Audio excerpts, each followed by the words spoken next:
Hello and welcome back to the Listening to Europe podcast. I am here with my special co-host Riker. We are on YouTube, so if you want to see my little cute man in all his glory, then you can definitely click on the link in the show notes to watch, or if you are subscribed to the YouTube channel, then awesome, you already can see us.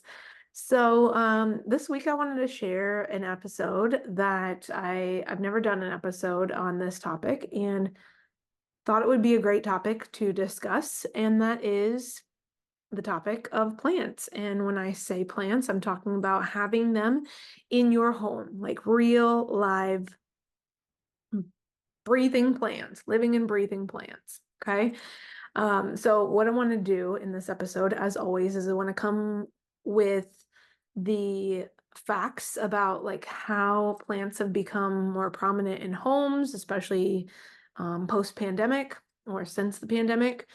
So I'll give you some stats on that, and then I want to share five benefits that are backed by science when it comes to having plants in your home. And then lastly, I want to share with you, I can't remember how many I have listed here. Let's see, I've got 1, 2, 3, 4, 5, 6, 7, 8. I have 8 different types of plants that if you are a black thumb like me, meaning you like kill plants without even trying, um, these will be great options for you.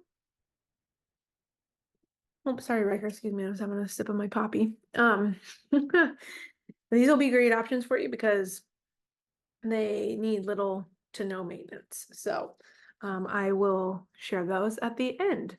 So let's get to it. All right. So let's start by identifying or highlighting the facts. So when we think about plants, like why have you maybe heard of people buying plants and putting them inside their homes, or just, maybe maybe you have a friend who is the quote unquote plant lady or plant man, and he or she has a whole bunch of plants in their house. I have one. Her name is JC. She has a whole bunch of plants, but it's so freaking cool to see all the plants in the room that she has. And when we look at the facts are that 8.5 million dollars was spent, 8.5 million more was spent in 2020 than in 2019 on houseplants. Riker, you are in the way, hun. That's incredible, right? That is a heck of a lot of money. Furthermore, during the pandemic, this hashtag plant talk was a trending hashtag and a trending topic on TikTok because it allowed quote unquote plant parents to share tips and just share their love of plants. So in the last, I'd say 5 years or so, plants have become more prevalent in people's homes, especially the younger generations, the millennials and the Gen Z generations, because they realize the benefit of having them in their homes. And so we're going to talk about some of the benefits of having plants in your home. So first things first is stress reduction. Numerous studies and science backs that plants can help reduce stress. So they can help our body decrease stress and anxiety by the process of us interacting with these plants. And when we do so, it actually helps to drop our blood pressure. There was a study done where an individual was asked to interact with their plants, water them, tend to them, and then also afterwards work on a computer task, and their blood pressure increased significantly in doing the computer task and decreased when they were working on the plant task. So that's just a really cool example of the power of plants in that situation. It also helps us to really That's the word I'm looking for. Manage. Words are hard to come by when you're almost in the menstrual phase of your cycle. Yeah, it's harder to find the words, and that is scientifically backed, that piece there. But I digress. Our stress hormone cortisol actually is held in our saliva. It's not the only place, but it's one of the places that our cortisol is held, is in our saliva. And again, science shows that when we're interacting with plants, we actually have less saliva in the mouth. So that can help us to manage our cortisol by just interacting with plants. And then there's also research that shows looking at a picture of plants as well as like looking and interacting with real life plants has the same stress reducing effect. So if for some reason you can't get a plant in your life, start with a picture of one, because it will still help you to decrease your stress. Okay, it's just biologically our bodies see them, and it helps us immediately start to reduce some of our stress. Not all, but it's definitely one of those things we can do to support ourselves. So why would we not, right? The next thing, so number one benefit was stress reduction. Number two, and these are not in order of like, greatest impact to least, but just this is the first, benefit. Second benefit is attention. Helps us to stay focused. So it is restorative, and it increases the ability for us to focus. This only happens with real plants, per research. So there has been no research that shows that, just looking at a picture of a plant helps us to maintain or sustain attention. So having plants in and around your space helps you to stay focused. And I've got some really cool information that's related to attention and more so to productivity here in just a little bit. I'll share that with you. So the third thing is healing. A lot of the research comes from the background of like mental health healing, as well as people that are going through stroke recovery. So like brain things based in the brain, mental health conditions are also based in the brain as well, or at least initiate in the brain. And so what the research that has been shared on plants' effect on healing is that with those that have brain injuries, they can often be more susceptible to impulsivity.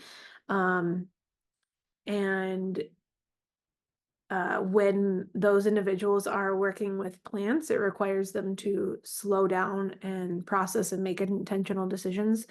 So it actually helps them to reduce the impulsivity and really focus on, what really needs to happen. What's the next course of action for supporting that plant or maintaining that plant's health. So I thought that was really cool. And, mental health wise, of course, we know that, seeing plants, I think for most of us makes us feel happier when we're in nature. It gives us, most of us, I think, that endorphin rush. So bringing plants, even if they're inside the house, can help you,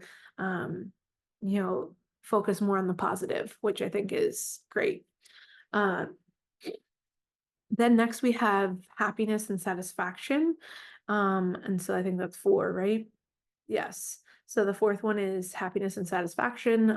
Levels of comfort and positive emotions have been shown to increase around plants.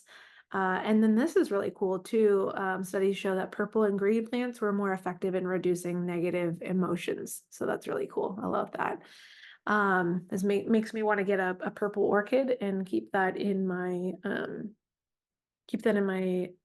room at school. No, I'm not someone who is naturally negative, but I think just having that there to know, to help me remember that like it's there to help keep me positive and staying, feeling really good and optimistic. I think, who wouldn't want that? So I am definitely going to be looking for an orchid tomorrow, side tangent, because this week I was thinking about this past week at school, I was thinking about I need a plant for my office, for my room at school. So I think I'm going to do that tomorrow. I'm going grocery shopping because I didn't get to it today. I'm going to go after school and I think I'm going to get an orchid. So stay tuned. I'll keep posted on that. Um, and then the fifth and final benefit that I'm going to share is the productivity piece. And that's where I've got some really cool stats to share with you. So let me take a quick sip of my drink. Riker's still with us, aren't you, baby boy? So there's actually a couple different stats that I have here. So one study found that after plants were added to a windowless computer lab, college students worked 12% faster. And then another research study focused on employees at a call center, and they found that those who had a view of plants made 7% more calls per hour than those who couldn't see any plants. And then a third study found that office workers were 15% more productive after plants were introduced into their workplace. So I think that's just really cool to hear those stats and be like, wow, that doesn't seem like a lot, but 1% more, right, of anything is an increase. So it's huge to hear, 12%, 7%, and 15% respectively. It's pretty incredible. Excuse me. Wow.